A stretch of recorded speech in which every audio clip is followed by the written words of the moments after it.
ወለልደትከ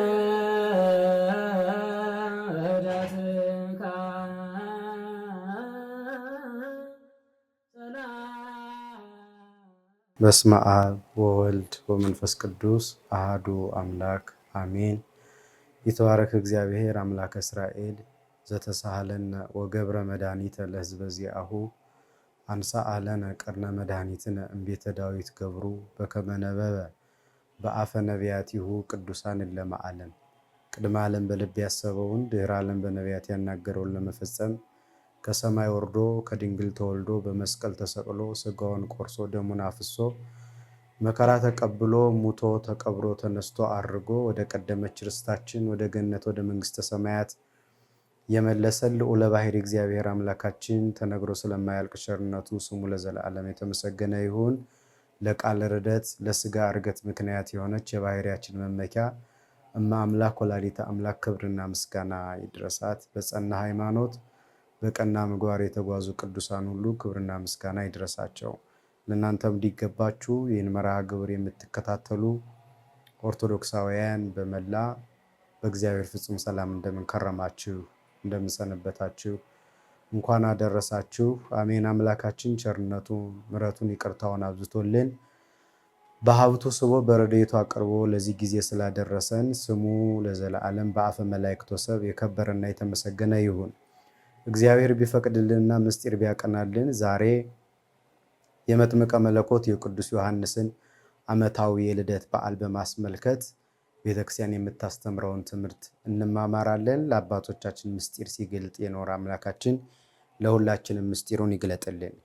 እንደ እግዚአብሔር ፈቃድ ዛሬ የምንነጋገርበት የትምህርታችን ርዕስ የሚሆነው በሉቃስ ወንጌል ምዕራፍ 1 ቁጥር 14 ያለውን ኃይለ ቃል አንስተን ይሆናል። ወብዙሃን ይትፌስሑ በልደቱ ብዙዎች ደስ ይላቸዋል በሚል ኃይለ ቃል መነሻ አድርገን የምንነጋገረው። ቃሉን የተናገረው ሊቀ መላእክት ቅዱስ ገብርኤል አስቀድሞ ለአባቶቻችን በየዘመናቱ በሕይወታቸው ዘመን ሁሉ እየደረሰ የደስታ የምስራች ያበስር የነበረው መልአክ ቅዱስ ገብርኤል ነው ይሄን የተናገረው። ቃሉም የተነገረለት ጌታችንን ያጠመቀው የዘካርያስ የካህኑ እና የኤልሳቤጥ ልጅ የሆነው ስለ መጥምቁ ዮሐንስ የተናገረው ቃል ነው።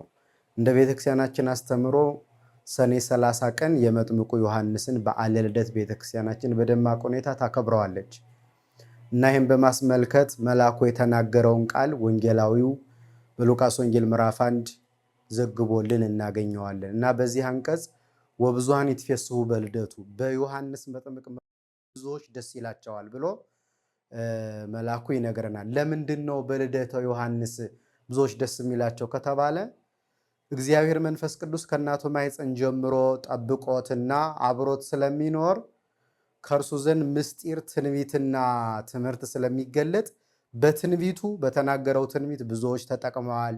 በትምህርቱም ብዙዎቹ ከጠማማ መንገድ ወደ ቀና መንገድ፣ ከጨለማ ወደ ብርሃን፣ ከሐሳር ወደ ክብር ተመልሰዋልና ብዙዎች በትምህርቱና በትንቢቱ ደስ ይላቸዋል ብሎ ይናገራል። ብዙ ሰዎች ትምህርት ያስተምራሉ፣ ግን በትምህርታቸው የሚያጠፉ አሉ፣ በትንቢታቸው የሚያጠፉ አሉ። የዮሐንስ መጥምቅ ትንቢት ግን ወደ ክርስቶስ የሚያቀርብ ትንቢት ነው። የእሱ ትምህርት ግን ወደ ክርስቶስ የሚያቀርብ ነው። በኋላ ከተወለደ በኋላ በዮርዳኖስ ባህር በሚያጠምቅበት ጊዜ ሰዎች መጥተው ይመጣል ያሉ አንተ ነህ ወይስ ሌላ እንጠብቅ ባሉት ጊዜ ዘይመጽእ እምድሬ ዘሃሎም ቅድሜ፣ ከኔ በኋላ የሚመጣው ከኔ በፊት የነበረ ነው። እንደ ሰውነቱ 6 ወር የምቀድመው እንደ አምላክነቱ ግን ዘመን የማይቆጠርለት አምላክ ነው ብሎ ትሕትናውንና ደገኛ ትምህርቱን የገለጠ፣ እኔ ለንስሐ በውሃ አጠምቃችኋለሁ እሱ ግን በእሳትና በመንፈስ ቅዱስ ያጠምቃችኋል በማለት ጌታ ወደ ዮርዳኖስ ባህር በሚመጣበት ጊዜ ያው ይመጣል ያልኳችሁ ነው ነዋ በጉ ለእግዚአብሔር ዘያትቶ ያሴስል ኃጢአት ዓለም፣ የዓለምን ኃጢአት የሚያረቀው የሚያስወግደው እውነተኛው በግ ይሄ ነው። እንቲያየሰ ተሰልጠት ወእንቲአሁሰ ተበዝሕ፣ የኔ ተፈጸመች የእሱ ግን ተጀመረች፣ ከዚህ በኋላ ወደ እርሱ ሂዱ ደገኛው መምህር መጥቷል እያለ በተናገረው ትምህርቱ ብዙዎች ተጠቅመዋል። ምክንያቱም የዮሐንስ ትምህርት ወደ ክርስቶስ የሚያቀርብ ነው።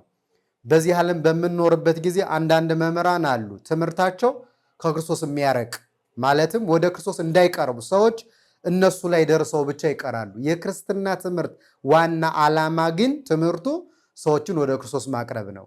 ትንቢትም ቢሆን የምንናገረው ትንቢት ሰዎችን ወደ ክርስቶስ እንዲቀርቡ፣ ስጋው ደግሞ እንዲቀበሉ፣ ዘላለማዊ መንግስት እንዲናፍቁ የማያደርግ ከሆነ ትንቢቱ ለብዙዎች ጥቅም አይሆንም፣ ትምህርቱም ጥቅም አይሆንም እና የዮሐንስ ግን ትምህርቱና ትንቢቱ እጅግ በጣም ስለሚጠቅም መልአኩ ወብዙኃን ይትፌስሑ በልደቱ፣ ብዙዎቹ በልደቱ ደስ ይላቸዋል። ዮሐንስ በመወለዱ ብዙዎች ተጠቅመዋል። ለምን? የቀና ትምህርት፣ የቀና ትንቢት፣ ያልተጣመመ ስጋዊ ያልሆነ ሰዎችን ምድራዊ ነገር ብቻ የሚያሳስብ ትምህርትና ትንቢት አልነበረውም። ዮሐንስ ሰማያዊ ነገርን እንዲያስቡ፣ እግዚአብሔርን እንዲናፍቁ፣ ሕይወታቸውን በበጎ ነገር እንዲቀድሱ የሚያደርግ ትንቢትና ትምህርት ስለነበረው ብዙዎቹ በዚህ ደስ ብሏቸዋል። ወደኋላ ወንጌላዊው እንደጻፈልን እንዲህ የሚል ቃል እናገኛለን። ይሄ ዮሐንስ የተወለደው ከካህኑ ዘካርያስና ከጻድቂቱ ከኤልሳቤጥ ነው እና አንድ ደግ ሰው በትምህርቱ በትንቢቱ የሚጠቅም ሰው መጀመሪያ መነሻው አንድ ውሃ የጠራ ውሃ ብናገኝ ምንጩ የጠራ ነው ማለት ነው እና ወላጆቹ እግዚአብሔርን የሚፈሩ በእግዚአብሔር ፊት ያለ ነውርና ያለ ነቃይፋ የሚሄዱ ጻድቃን ስለነበሩ ከነሱ የሚገኘውን ፍሬ ጻድቅና እግዚአብሔር ወልድን በዮርዳኖስ ባህር ለማጥመቅ የበቃ ልዩ ሰው ለማግኘት በቅተዋል ማለት ነው። ስለዚህ ሰው በዚህ ዓለም ያለ ነውር ያለ ነቀፋ በሃይማኖት በምግባር ጸንቶ የሚኖርበት መሰረታዊ ዓላማ ምንድን ነው ከተባለ አንደኛ በምድር የሚወልዳቸው ልጆች የተባረኩ እንዲሆኑ ስለሚያደርግ ነው። ስለዚህ በዘካርያስና በኤልሳቤጥም ታሪክ ውስጥ የምናየው ይሄ ነው። ክሌሆሙ ጻድቃን እሙንቱ በኀበ እግዚአብሔር፣ በእግዚአብሔር ዘንድ ጻድቃን እውነተኞች ነበሩ፣ ያለ ነውርና ያለ ነቀፋ የሚሄዱ ነበሩ ይላል ወንጌላዊው። ይሄ ማለት አሁን በዚህ በሰው ዘንድ ብዙ ነውር የሌለባቸው የሚመስሉ ነቀፋ የሌለባቸው የሚመስሉ ብዙ ባለትዳሮች አሉ፣ በውጭ ሲታዩ ጻድቃን የሚመስሉ በእግዚአብሔር ዘንድ ግን ሲመዘን ትዳራቸው ነውር ነቀፋ የለበትም። በእግዚአብሔር ዘንድ ጻድቃን ናቸው። ሰው ያጸደቃቸው በእግዚአብሔር ዘንድ ግን የተኮነኑ አሉ። ያ በዜና አበው እንደተጻፈው የአባት እንዳለው እኔ 3 ነገሮች ያስደንቁኛል ይልና በምድር ላይ እያሉ ይጸድቃሉ ያላልኳቸው ሰዎች በገነት ያገኟቸው መሆኔ፣ በገነት አገኟቸዋለሁ ያልኳቸውን ሰዎች ደግሞ ከገነት ማጣቴ እና ራሴን በገነት ማግኘቴ በጣም ያስደንቀኛል ብሎ እንደተናገረው ሰው የሚያጸድቃቸው በእግዚአብሔር ዘንድ ግን ጽድቃቸው ያልተቆጠረላቸው አለ። ሐዋርያው እንዳለ ኢለዘሮጸ ወኢለዘበደረ አላ ለዘ እግዚአብሔር ምህሮ፣ ስለሮጠ በሰው ዘንድ ስለቀደመ አይደለም በእግዚአብሔር ዘንድ ዘግይቶ ቢሆንስ። አባ አጋቶን እንዳለው ድንጋይ ጎርሶ ኑሮ ሰው ላለማስቀየም የሚሞትበት ጊዜ ሲደርስ ግን ነፍሱ ተጨነቀች። ያኔ ደቀ መዛሙርቱ አንተም እንደ ዓለማዊና እንደ ተርታ ሰው ሞት ሲመጣ ትጨነቃለህ እንዴ ባሉት ጊዜ እኔማ ለበጎ ሰራው ብዬ ነበረ፣ እግዚአብሔር ግን አላውቅልህም ቢለኝ ወዴት እደርሳለሁ እንዳለው ጻድቅ የሚባል እውነተኛ ሰው የሚባል ጽድቁ በእግዚአብሔር ዘንድ የተቆጠረለት ኃጢአቱ በእግዚአብሔር ዘንድ የተተወለት ሰው ነው ጻድቅ የሚባለው እንጂ ሰዎች ጻድቃን ነውር ነቀፋ የሌለባቸው ደጋጎች እውነተኞች ቢሉን በእግዚአብሔር ዘንድ ያለው ምንድን ነው የሚለውን በደንብ ማሰብ ይገባል ማለት ነው። ነቢዩ ዳዊት እንደነገረን መዝሙር 31 ቁጥር 1 ላይ ብፁዓን እለ ተሐድገ ሎሙ ኃጢአቶሙ ወእለ ይሐሰበ ሎሙ ኩሎ ጌጋዮሙ ብፁዕ ብእሲ ዘየሆለቆ ሎቱ እግዚአብሔር ኃጢአቶ። ብፁዓን ኃጢአታቸው የተተወላቸው ሰዎች በእግዚአብሔር ዘንድ ማለት በሰው ዘንድ ኃጢአቱ የተተወለት ሰው ጻድቅ አይባል፣ በእግዚአብሔር ዘንድ ግን ኃጢአቱ የተተወለት ሰው ንዑድ ክቡር ነው። ስለዚህ ምን አለ? ብፁዓን ለተሐድገ ሎሙ ኃጢአቶሙ ወእለ ይሐሰበ ሎሙ ኩሎ ጌጋዮሙ፣ በደላቸውንም እግዚአብሔር ያልቆጠረባቸው ሰዎች ንዑዳን ክቡራን ናቸው። ብፁዕ ብእሲ ዘየሆለቆ ሎቱ እግዚአብሔር ኃጢአቱ፣ እግዚአብሔር ኃጢአቱን ያልቆጠረበት ሰው ንዑድ ክቡር ነው። እነዚህ ዘካርያስና ኤልሳቤጥ የተባሉት ደጋግ ባልና ሚስቶች እግዚአብሔር በደላቸውን ኃጢአታቸውን ያልቆጠረባቸው በእግዚአብሔር ፊት ያለ ነውርና ያለ ነቀፋ የሚሄዱ ጻድቃን ነበሩ። በሰው ዘንድ አይደለም፣ በእግዚአብሔር ዘንድ። ለዚህ ነው ዮሐንስን መውለድ የቻሉት። ዛሬ በእኛ ዘመን ደጋግ ልጆችን ለሀገር፣ ለወገን፣ ለቤተክርስቲያን የሚጠቅሙ ልጆችን መውለድ የምትፈልጉ ባለትዳሮች እንደ ዘካርያስና እንደ ኤልሳቤጥ ያለ ነውርና ያለ ነቀፋ ሕገ ጋብቻችንን አክብረን ብንጓዝ እግዚአብሔር ለሀገር ለወገን ለቤተክርስቲያን የሚጠቅም ደግ ልጅ ይሰጠናል። ያለዛ ግን በትዳር ውስጥ ነውር ነቀፋ ያለበት ሕገ እግዚአብሔር የተጣሰበት ትዳር የሚኖረን ከሆነ ግን በዚህ ምክንያት እግዚአብሔር ትዳራችን አይጎበኝም። ሀገር የሚያጠፋ ለቤተክርስቲያን መከራ የሚያመጣ ለወገን አንገት መድፊያ የሚሆን ልጅ ይገኛል። ስለዚህ ቅዱሳን ትክክለኛውን መንገድ የመረጡት ለሰማያዊ ጽድቅ ብቻ አይደለም፣ በዚህ ዓለምም በስጋቸውም በነፍሳቸውም ከብረው እንዲኖሩ እግዚአብሔር በበጎ ልጅ እንዲጎበኛቸው፣ እንደ ይሁዳ ያለ ልጅ እንዳይሰጣቸው። ይሁዳ አባቱን ገሎ የሰለበ እናቱን ሚስት ያደረገ ጌታውን በ30 ብር የሸጠ ልጅ ሰዎቹ የወለዱት ሕገ እግዚአብሔርን በመተላለፋቸው ነው። ወላጆቹ ስህተት የተፈጠረው ከወላጆቹ ላይ ነው። ስለዚህ እነሱ ግን ያለ ነውርና ያለ ነቀፋ በእግዚአብሔር ፊት የሚጓዙ ጻድቃን ነበሩ። በዚህ በእመቤታችን የዘር ሐረግ ውስጥ ቅድመ አያቶቿ እጅግ በጣም ነቢዩ ዳዊት እንዳለው መሰረታቲሃ ውስተ አድባር ቅዱሳን፣ መሰረቶቿ የተቀደሱ ተራሮች ናቸው ብሎ ቅድመ አያቶቿን አስቀድሞ አብርሃም፣ ይስሐቅ፣ ያዕቆብ፣ በኋላ ዳዊት፣ ሰሎሞን፣ ከዚያ ደግሞ በጣም ሲቀርብ እነ ቴክታና ጴጥሪቃ፣ እነዚህ ደጋግ ቅዱሳን ነበሩ እና አሁን እነዚህ ቅድመ አያቶቿ ልጅ አልነበራቸውም ይላል ታሪኩ እንደሚነግረን እና ሀብት ነበራቸው። ግን ሀብታቸውን ለማን ያውርሱት? አንድ ቀን ሚስቱ ቴክታ ጴጥሪቃ እንዲህ ያለችው እግዚአብሔር ከኔ ባይሰጥት ከሌላይቱ ይሰጥሃል፣ ሀብት የሚወርስ ልጅ ሂደህ ከሌላ ሴት ወልደና አለችው። እርሱ ግን ምን አላት? እግዚአብሔር ከፈለገ ከአንቺ ይስጠኝ እንጂ ይሄንስ እንኳን ላደርገው እንዳላስበው የእስራኤል አምላክ ያውቃል አላት። ስለዚህ ከሕግ ሳይወጡ የእግዚአብሔርን ጊዜ ደጅ ይጠኑ ነበረ ቅዱሳኑ። ከዚያ በኋላ በልጅ ባረካቸው። አበው እንደሚነግሩን ምክንያት ልጅ አለመውለድ በዋናነት በሶስት ምክንያቶች ይመጣሉ። በቀረው ግን እግዚአብሔር ባወቀ ልጅ ላይወለድ ይችላል። የሚታወቁት በመጽሐፍ ግን 3 ናቸው። አንደኛው ሰው ነውር ነቀፋ ባለበት ሕይወት የሚመላለስ ከሆነ እግዚአብሔር ልጅ እንዳይወልድ ያደርገዋል። ምክንያቱም ነቢዩ ዳዊት እንዳለው ናሁ ጸጋሁ ለእግዚአብሔር ውሉድ፣ ልጆች የእግዚአብሔር ስጦታዎች ናቸው ይላል። ስለዚህ ልጆች የእግዚአብሔር ስጦታዎች ከሆኑ ስጦታ የሚሰጥ ደግሞ እግዚአብሔር ከሆነ የእግዚአብሔርን ጸጋ ከሚከለክሉ ነገሮች አንዱ በደልና ኃጢአት ነው። ኃጢአትና በደል ያለበት ሰው ከእግዚአብሔር ጸጋ አይሳተፍም። ለዚህ እኮ ነው አንዱ ጸጋ ስጋው ደግሞ ስለሆነ ስጋው ደግሞ ከኃጢአት ነጽተው ካልተቀበሉት ዕዳ በደል የሚሆነው ለዚህ ነው። ከኃጢአት ነጽተው ከተቀበሉት ደግሞ ጸጋ ይሆናል፣ ይዋሃዳል፣ በረከተ ስጋ በረከተ ነፍስን ይሰጣል።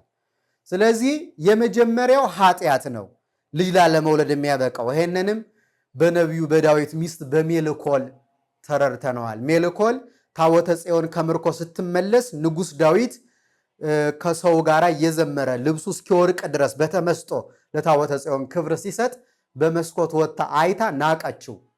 የእስራኤል ንጉሥ እንደ ምናምንቴዎች እየዘለለ በታቦት ፊት ይዘምራል እንዴ ብላ ናቀችው ይላል። ምናምንቴ አለችው ለታቦተ ጽዮን በመዘመሩ ስለናቀች፣ ነቢየ እግዚአብሔርን ዳዊትን ስለናቀች፣ ስለ ሁለት ነገር፣ አንደኛ ለታቦት ክብር ይገባል የሚባለውን ትምህርት ስለተቃወመች። ለታቦት ክብር የሚሰጡትን ሰዎች የሚቃወሙ ሰዎች እግዚአብሔር ማኅፀናቸውን ይዘጋል።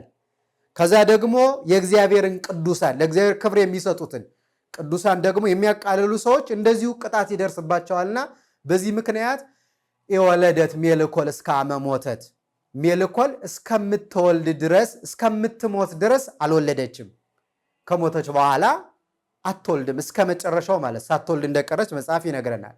አንደኛው ይሄ ነው። ሁለተኛው ደግሞ እግዚአብሔር የሚሰጠው ስጦታ በጎ ስጦታ ነው። ክፉ ስጦታ ስለማይሰጥ የሚወለደው ልጅ የማይጠቅም ለሀገርም ለወገንም ለቤተክርስቲያንም የማይጠቅም ከሆነ እግዚአብሔር ስጦታ ላይሰጥ ልጅ ላይሰጥ ይችላል። የተክለ ሃይማኖት እናት እግዚአብሔርያ ልጅ ስጠኝ፣ አንተን የሚፈራ ሰውን የሚያፍር ልጅ ስጠኝ፣ ባይሆን ግን ማኅፀኔን ዝገው እንጂ ክፉ እግዚአብሔርን የማይፈራ ሃይማኖት የሌለው ለሀገሩ የማያስብ ልጅ እንዳትሰጠኝ ብላ ለምነዋለች። ስለዚህ ሁለተኛው ይሄ ነው። ሶስተኛውና የመጨረሻው ግን እግዚአብሔር ስለሚሰጠው በጎ ስጦታ ብሎ ሰዎችን በምክነት ያቆያል። ማለት የሚሰጣቸው ልጅ እጅግ በጣም ቅዱስ ንጹሕ፣ ለእግዚአብሔር የተለየ ናዝራዊ፣ መንገዱ የቀና ሕይወቱ የተስተካከለ ሲሆን ያዘገያቸዋል። ይህም በዘካርያስና በኤልሳቤጥ ታውቋል።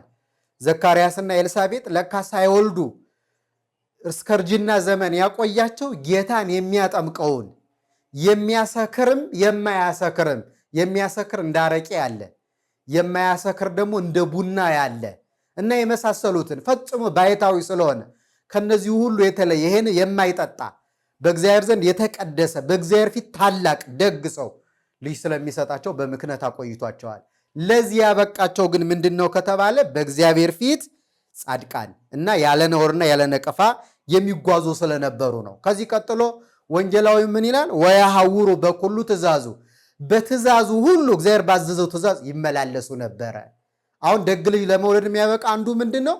ወያሐውሩ በኩሉ ትእዛዙ፣ በትእዛዙ በሕጉ ሁሉ መመላለስ። ትእዛዝ ያለውን መተርጉማነ ቤተክርስቲያን ሲናገሩ ለሙሴ እግዚአብሔር በተራራ 570 ጊዜ በላይ ተነጋግሮታል። ወነበቦ እግዚአብሔር ለሙሴ፣ እግዚአብሔር ሙሴን እንዲህ ብሎ ተናገረው፣ ይሄን አድርጉ ይሄን አታድርጉ ያለው ይሄ ትእዛዝ ነው። ያንን ሁሉ ለሙሴ የተነገረውን በሕግ በመጻሕፍት በመምህራን የተነገረውን ትእዛዝ ሁሉ ሲፈጽሙ ነው የኖሩት። በዚህ መመላለሳቸው ወብዙሃን ይትፌስሑ በልደቱ፣ ለነሱ ብቻ ሳይሆን ልደቱ ለሁሉ ደስታ የሚሆን ልጅ ለመውለድ አብቅቷቸዋል። ወኩነኔሁ ለእግዚአብሔር፣ በእግዚአብሔርም በፍርዱ ሁሉ ይመላለሱ ነበር። በፍርዱ የተባለው ኢታምልክ ባዕደ አምላከ ዘእንበሌ፣ ይሄ ፍርድ ወይም ትእዛዝ ሕግ ይባላል። በዚህ ሁሉ ይመላለሱ ነበር። ኢታምልክ ባዕደ አምላከ ዘእንበሌ፣ ከኔ በቀር ሌላ አምላክ አታምልክ የሚባለው ኩነኔሁ ይባል፣ የእግዚአብሔር ፍርዱ። ይህንን የማያደርግ ሰው ፍዳ ስለሚጠብቀው። ሁለተኛ ደግሞ ከዚህ ፍርድ የሚድነው ሰው ሃይማኖት ሲኖረው ነው። ሃይማኖት የሚባለው ደግሞ ከእግዚአብሔር በቀር ሌላ አምላክ አለማምለክ ነው። ስለዚህ በዚህ ሁሉ እግዚአብሔርን ብቻ ያመልኩ ነበረ። እነዚህ ሰዎች በሕይወታቸው ውስጥ ሌላ ቅድስና ንጽህናቸውን፣ መልካቸውን፣ ክብራቸውን፣ ሀብታቸውን አለኝ የሚሉትን ነገር ሁሉ የሚያመልኩ አይደሉም፣ እግዚአብሔርን ያመልኩ ነበረ። በእኛ ዘመን አሁን እግዚአብሔር ለእኛ ደግ ስጦታ ከማይሰጥባቸው ምክንያቶች አንዱ ከሱ ውጭ የምናመልካቸው ብዙ ነገሮች አሉ። አንዳንዶቹ መልካቸውን፣ አንዳንዶቹ ስልጣናቸውን፣ አንዳንዶቹ ሀብታቸውን፣ አንዳንዶቹ ዘመዳቸውን፣ አንዳንዶቹ ቤታቸውን፣ ይህን ሁሉ ያመልካል። ይህን የሚያመልክ ሰው ከእግዚአብሔር በጎ ስጦታ አይቆየውም። ሕጉ የሚባለው ወያሐውሩ በኩሉ ሕጉ፣ በሕጉ ሁሉ ይመላለሱ ነበር ማለት ከዚህ ከኔ በቀር ሌላ አምላክ አታምልክ ካለው ውጭ ያሉ 9ኙን ትእዛዛት የእግዚአብሔርን ስም በከንቱ አትጥራ፣ ሰንበትን አክብር፣ እናትና አባትህን አክብር፣ አትስረቅ፣ አታመንዝር፣ በሐሰት አትመስክር፣ ባልንጀራ እንደራስህ ውደድ በሚሉት ሕግጋት ጸንተው የሚኖሩ ጻድቃን ያለ ነውርና ያለ ነቀፋ የሚጓዙ ስለነበሩ መጥምቁ ዮሐንስን ለመውለድ በቅተዋል ማለት ነው። ስለዚህ መጻሕፍት የሚነግሩን ይሄንን ስለሆነ በዚሁ ሁሉ ይሄዱ ነበር። ግን ኤልሳቤጥ መካን ነበረች፣ በዚህ ሁሉ እየተመላለሰች። ምክንያቷ ግን በኃጢአት አይደለም፣ ስለሚሰጣት በጎ ስጦታ ብሎ እግዚአብሔር ያዘገየባት ነው። እስከምትወልድ ጊዜው እስከሚደርስ ነው እንጂ የእሷ እንደሚልኮል በኃጢአት የመጣ አይደለም። ስለዚህ በእኛ ዘመን እግዚአብሔር ልጅ ያልሰጣችሁ ወገኖቻችን፣ በምን ምክንያት ነው እግዚአብሔር ያልሰጠኝ? በጎ ስጦታ ስለሚሰጠኝ ይሆን? አካሄዴ ቀና ነው ወይስ ደግሞ ክፉ ልጅ እንዳይሰጠኝ ብሎ ነው? ወይንስ ደግሞ ኃጢአት እየሰራው አሳዝኘው የሆነ ወይ ከዚህ ጸጋ እንዳልሳተፍ ያደረገኝ ብለን መጠየቅ ይኖርብናል ማለት።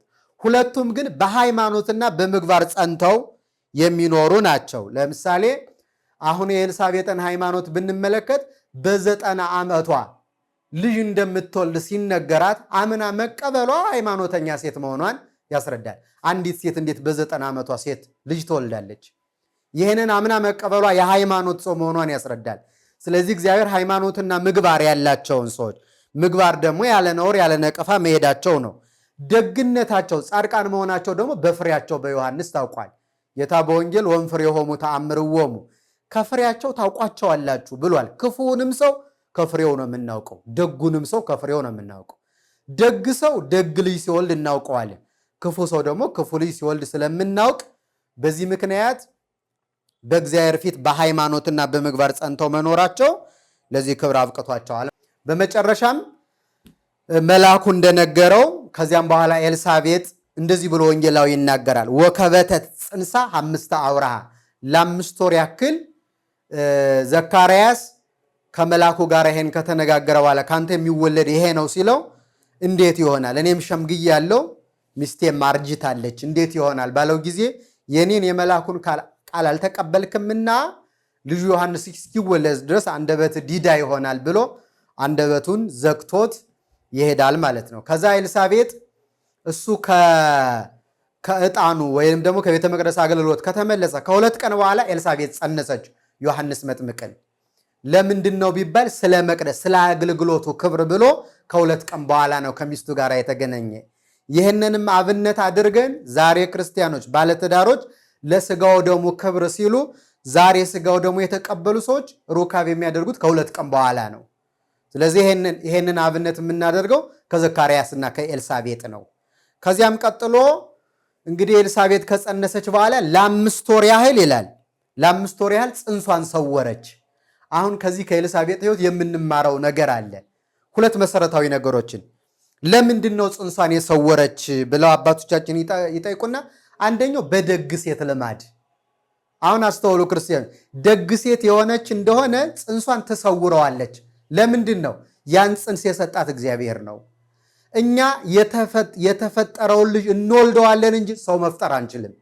ስለዚህ የፈጠረው እግዚአብሔር ስለሆነ በሰላም እንድትገላገልም የሚያደርጋት እግዚአብሔር ነው። ስለዚህ ደግ ሴት ክርስቲያን፣ እውነተኛ ኦርቶዶክሳዊነት የገባት ሴት ከሆነች በጸነሰችበት ጊዜ እዩኝ እዩኝ አትልም። ለምን? አለመውለድም አለ።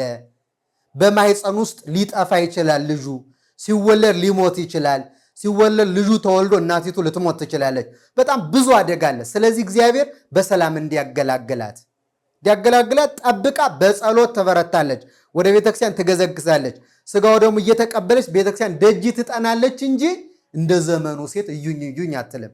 አሁን የዘመኑ ሴት ጸሎቱንም ትቶ መጸነሷን ካወቀች በኋላ ጸሎቱ ይቀራል፣ ቁርባኑ ይቀራል፣ ወደ ቤተክርስቲያን መገስገሱ ይቀርና የጸነሰችበትን ጽንሱን የያዘችበትን ሆዷን በሚታይ መልኩ ፎቶ አንስቶ ሰው ሁሉ ይይልኝ በማህበራዊ ሚዲያ የሚለቀቅበት እጅግ በጣም አሳፋሪ ወቅት ነው። ይህ የደግ ሴት የኦርቶዶክሳዊት ሴት ጠባይ አይደለም። በዚህ ምክንያት አሁን ደግሞ በስልጣኔ መልኩ ገና ልጁ ሳይወለድ በማህፀን ልደት ማክበር የተጀመረበት ዘመን ነው። ይሄ ቤቢ ሻወር የምንለው ማለት አስቀድሞ ጋር ልጁ ይወለድ አይወለድ አይታወቅም። ምን ማለት እንደሆነ ከምንም እንዳገኙት የሚታወቅ ትምህርት አይደለም። ስለዚህ ኦርቶዶክሳውያን ከእንደዚህ አይነት ስሁት አስተሳሰብ ራሳቸውን መጠበቅ አለባቸው። እኛ አብነት የምናደርግ ኤልሳቤጥን ነው። ሌሎቹ ዓለማውያንና ከሕገ እግዚአብሔር የራቁ ሴቶችን አብነት አናደርግም። ስለዚህ እሷ 5 ወር ደበቀችው። ለምን?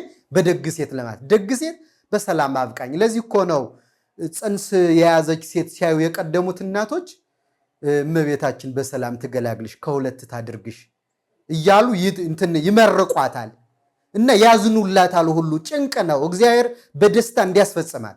በኋላ ራሱ ከተወለደ በኋላ ምንድን ነው የሚባለው? እመቤቴ በሽልም ታውጣሽ ይባላል። ለምን ቢባል አራስ ሆነው ለክርስትና ሳይበቁ ልጆቻቸው ገና በአራስነት እያሉ የሞቱባቸው መቼ ነው ክርስትና የምታስነሳ እሷ እየተባሉ ልጁ ግን ሞቷል። ከዚህ ሁሉ አደጋና መከራ እግዚአብሔር እንዲጠብቀን ራሳችንን በጸሎት በቁርባን ወደ እግዚአብሔር በመገስገስ ነው እንጂ የጽንስን ወራት የምናሳልፈው እዩኝ እዩኝ እያሉ ፎቶ በመነሳት አይደለም። ይህ ስልጣኔም አይደለም ፈጽሞ። አንደኛው ይሄ ነው ጽንሷን የሰወረችበት። ሁለተኛው ግን የጸነሰችው በ90 ዓመቷ ስለሆነ ከስድብና ከነውር ለመራቅ ነው። ማለት ሰዎቹ እንዳይሰድቧት ነው። ጸንሻለሁ ብትል ማን ያምናታል? አንዲት ሴት በ90 ዓመቷ አትጸንስ። ስለዚህ ሰወረችው። እግዚአብሔር በጊዜው ይግለጠው። አሁንም ቢሆን ልጅ የጸነሱ እናቶች እግዚአብሔር በጊዜው ጊዜ ደግ ልጅ ይስጠኝ፣ ይግለጠው፣ በጤና ይወለድ። እዚህ ላይ ነው ትኩረት ማድረግ ያለባቸው። ከዛ ውጭ ግን ነገ የሚሆነው ስለማይታወቅ መጠንቀቅ ያስፈልግ። ይች ባልቴት ሰዎቹ ምን ይሏት ነበር ቢባል ይች ባልቴት ጸንሳ ሳይሆን ቂጣ በልታ ሆዷን ነፍቷት ጸንሻለሁ ትላለች ብለው በሐሜትና በስድብ እንዳያንገላቷት ያንን ስድብ ሰውራ ነበር። ከዚያ ደግሞ በሰው ዘንድ መነቀፌን አርቆልኛል ስትል ሰውረዋለች። እግዚአብሔርን ነው የማመሰግን፣ በቃ ከዚህ በኋላ ጽንሴን ሰውሬ እግዚአብሔርን ነው የማመሰግን አለች። ከዚያ በኋላ ምን ብለው ይሰድቧት ነበረ ቢባል ይች እጹተ ማሕፀን፣ ማሕፀኗ የተቆለፈ የተዘጋ ይብስታ አጥባይት፣ ጡቷ የደረቀ ጡት ማፍለቅ የማይችል። ምክንያቱም አንዲት ሴት ካልጸነሰችና ካልወለደች ጡቷ ወተት አያፈልቅም። ከዚያ ደግሞ ህጢተ በረከት፣ ከበረከት የተራቆተችና በረከትን ያጣች ምልዕተ መርገም። በብሉይ ኪዳን ዘመን ልጅ ማጣት እንደ መርገም ይቆጠር ነበረ። እግዚአብሔር የረገማቸው ሴቶች ናቸው ልጅ የማያገኙ ተብሎ ይታመን ስለነበረ ምልዕተ በረከት ምልዕተ መርገምን የተመላች እያሉ ይሰድቧት ነበረ። የበቅሎ ዘመድ ቢወልዷት እንጂ የማትወልድ እያሉ ይሰድቧት ስለነበረ ይህን ስድቤን አርቆልኛል፣ መነቀፌን አርቆልኛል፣ ስለዚህ ለምስጋና መቆም አለብኝ ስትል መጽነሷን ሰውራ ወደ ምስጋና ሄደች ማለት ነው። ስለዚህ ከሷ አብነት እንዲህ ሆኖ 9 ወር ከ5 ቀን በሚመላት ጊዜ ዮሐንስ ተወለደ። የአባቱ የዘካርያስ አንደበቱ ተዘግቶ ነበረ እና ዘመዶቿ የኤልሳቤጥ ተሰብስበው ማን እንበለው እያሉ ይነጋገሩ ነበረ። ያን እንደ አባቱ ዘካርያስ እንበለው ሲሉ ዘካርያስ ግን በወረቀት ጽፎ አንደበቱ መናገር ስለማይችል አስቀድሞ ባልቀበለው አንደበትን ዘግቶት የሄደው መልአኩ ቅዱስ ገብርኤል የልጅህን ስም ዮሐንስ ትለዋለህ። ዮሐንስ ማለትም ፍስሐ ወሐሴት ነው። ለአንተም ለወገኖቹም ለሁሉም ደስታና ሐሴት የሚሆን ልጅ ትወልዳለህ ብሎኛል። ስለዚህ ዮሐንስ ይባል ብሎ ደብዳቤ ሲጽፍ የአባቱ አንደበት ተከፈተ። ስለዚህ በልደታቸው የተዘጋ የአባታቸውን አፍ የሚከፍቱ ልጆች ነበሩ የእግዚአብሔር ቤተሰቦች። እኛ የተጠራንበት የክርስትና ሕይወት እነዚህ አባቶቻችን የኖሩበት ነው። በልደታችን ሰው ሊያዝን አይገባም። ደስታ ነው መፍጠር ያለብን። ልደት እናከብራለን ብለን ክብራችን የምናጣ በልደታችን ቀን ስጋዊ ሥራ የምንሰራ ድንግልናችን የምናጣ ኃጢአት የምንሰራ መጠንቀቅ አለብን። ሰው በልደቱ የአባቱን አንደበት በደስታ ይከፍታል እንጂ የተዘጋውን አባቶቻቸው አፍረው አፋቸውን የሚዘጉ በልደት ቀናቸው ልደታቸውን ሲያከብሩ በኃጢአት መስመር ተጉዘው ክብራቸውን አጥተው እግዚአብሔርን አሳዝነው ሲጨፍሩ ሲሰክሩ እርቃናቸውን ሆነው በጠቅላላ ለቤተሰቦቻቸው አፍረት ሆነው ስለሷ ምንም መናገር አልችልም፣ ስለሱ ምንም መናገር አልችልም እያሉ አባት እናቶቻቸው የሚያፍሩባቸው ከመሆን እግዚአብሔር ሁላችንም ይጠብቀን። እንደ መጥምቁ ዮሐንስ በመወለዳችን ባለን አቅም ለወላጆቻችን፣ ለጉረቤቶቻችን፣ በዙሪያችን ላለ ሁሉ ደስታ እንድንሆን የቸርነት አምላክ ይርዳን። ያስተማረን፣ የመከረን፣ የገሰጸን ልዑለ ባሕርይ እግዚአብሔር አምላካችን ክብርና ምስጋና ይድረሰው። ይቆየን። አሜን።